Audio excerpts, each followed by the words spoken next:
Is your team slacking? That's the question we've asked over 1,200 leaders and managers for the past 17 years. When people on your team are not contributing, they're not pulling their weight, literally. In a very first demonstration of this, people were pulling a rope. On average, people were able to pull 63 kilos of force per person. You put those people into teams of 3, it goes down to 53 kilos per person. You put them in teams of 8, now we're down at 31 kilos per person.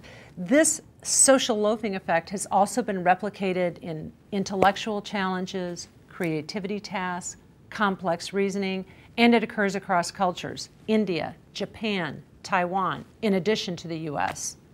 I had an opportunity to work with the senior vice president at the Bulkmatic Transport Company. Brian's safety team at Bulkmatic was tasked with a really important project: how to install 500 smart drive cameras in their tractors and produce coaching clips and instill driver acceptance. The team had been working for several months, but there hadn't been any progress. The team wasn't engaged.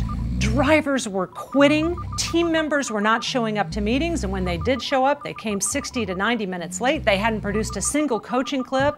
The phone calls were wandering off in different directions. So Brian and I put our heads together and worked up a 4-pronged intervention plan to increase engagement. Step 1, develop a team contract. A team contract is a 1-page, preferably half a page, mission statement of the team focusing on 3 things: the goal, the responsibilities, and the norms. Everybody signs, everybody commits. Brian called me the first day after he introduced the contract to his team. He said this was the most productive meeting the team had ever had, and it surprised him how much a simple tool could increase the engagement of the team.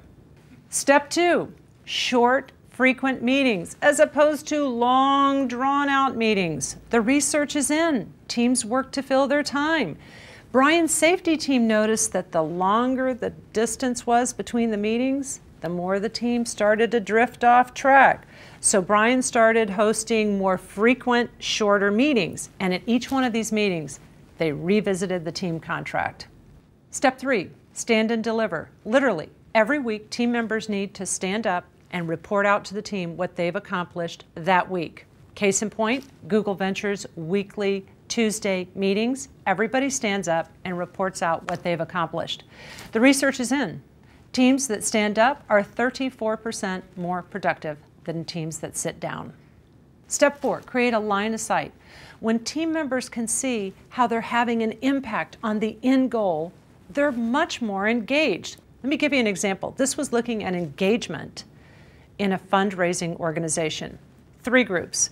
One team had direct contact with the beneficiary, another group read a letter from a beneficiary, and one group had no contact at all with the beneficiary.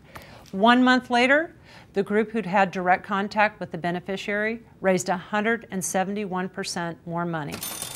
So what happened at Bulkmatic? The safety team successfully installed 500 smart drive cameras on schedule. Prior to the intervention, they had only installed 60 after several months, and at-risk driver behaviors cut to only 5%, down from high double digits. The team contract was a game changer for Bulkmatic, and it can be a game changer for your team as well.